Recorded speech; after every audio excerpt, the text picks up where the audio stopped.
Can you talk about, Coach, a little bit about kind of the bye week and what things you're looking to work on when you've got a chance? Anything more than something else? Same old stuff, trying to eliminate those big plays, the runs and the passes that's killing us in the second half. Talking about it, showing it to them, and just trying to communicate it. Do you think the DBs were playing a little too soft in coverage? It seemed like they were a lot of times a little bit giving a lot of. Well, I think they played down, and there's times when they're, maybe they're supposed to be at 7 or 8, and then maybe they're at 10. Those things fluctuate. Now, when we plan too deep, they got to be deeper than when they line up. And Coach, when obviously with Jordan's pick six, when DBs get that, the defense gets that. Obviously, it gives confidence, but how does it boost their just overall morale and the secondary in general? Well, I think anytime you get a pick six or some type of big play on defense that takes it for, the touchdown, I think it generates a lot of interest from the sideline. Generates the fans, so to speak. They got a little excited, and builds confidence within the unit itself. Donnie, the Washington quarterback threw over 50 times, so they're going to get some yards. So what did you think about the execution overall, and particularly on third downs?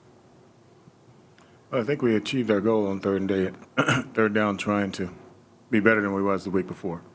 I think the week before, like I think I said, last team was like 8 for 9, something like that. And I think this week we improved it to somewhat like 50%. So as I came in to this week talking to you guys about this quarterback, I still think he's probably one of the better ones we've seen. We tried to move around a little bit to discourage him from throwing things and put a little bit more pressure on him, and he got rattled a little bit, but he's still pretty good.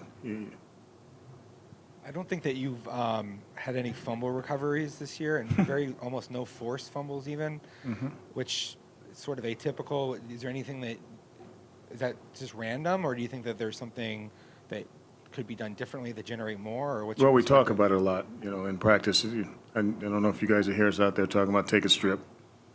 We talk about they punch the ball, rip it out. Those are all little cliches. It's one of those deals when the ball's on the ground, you got to get it.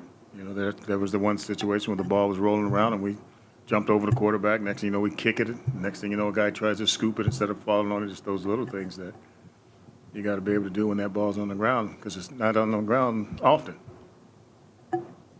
And what about your feelings on red zone defense? Been giving up a lot of touchdowns. We got to get better. There's Coach Aguano and I was talking about it the other day. There's certain situations that make you a great defense. Obviously, it's scoring, red zone, and third down. Those are the three most ones that I think about anyway. You got to be a great scoring defense. You got to stop them in the red zone, and you got to get off the field in the third down. Our problem seems to be getting us to the red zone. I mean, if we would execute out on the field, we wouldn't be in the red zone situations as much. If you go look at us, I mean, there's times we give up plays that, a 60-yard run. That's not supposed to be in the red zone. 40-yard pass, that's not supposed to be in the red zone. So those are things that's getting us to the red zone, and now you got to be able to execute. So we're working on it. What about just after giving up, I think, touchdowns on 3 straight drives, being able to get stops on the last 2, right? And I think Washington turned the ball over 3 times on downs, including on the Hail Mary or whatever. So what do you think about those sort of key moments in the late fourth? Well, they're encouraging, obviously. I mean, those are stops that you got to have. I said this myself, is we seem to let the opponent get the ball and go 75 yards on the first drive, and then they might come back and get another 60-yard drive. And then all of a sudden we'll play good defense, and we're off in 4 or 5 downs. It's one of those deals where you try to figure out what's stopping us from being a great defense. And I can tell you exactly what that is. It's making sure that we're locked in and doing your job. That's what great defenses do. They do their job and they rely on everybody to do their job. And they don't try to do someone else's job. You just do your job. You're supposed to be in the B gap, stay in the B gap. There's no sense in thinking that you have to get to the C gap. those are the things that I'm emphasizing right now for the next couple of games, or the next games down the road. In particular, there's no reason why we can't be a good defense. There really isn't. And you can see that in them last couple of drives when we put a little bit more pressure, we played a little bit better man, we did some things that you like to see. Can we do that all the time? That's the challenge.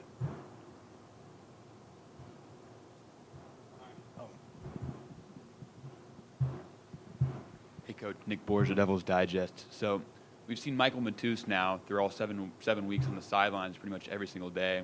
How has he evolved as a player coach? Well, Matias knows the scheme very well. He knows how to generate interest within the front four over there, or the many guys he has to work with over there. He's really an extension of Rob. He's been under Rob. Him and Rob collaborates on a lot of things. And the other thing that you really like is they respect him. So when he tells them something, they usually try to gather around and come to a conclusion of what they're trying to get done. So it's great to have a guy like that who's been here the years he's been here and been through a couple of different coaches, a couple of different philosophies, but at the same time can still articulate exactly what's been said now to this group. So it's unfortunate for us that he's not participating, because if he was playing, it would be, people don't realize that even though he's undersized, he plays great technique.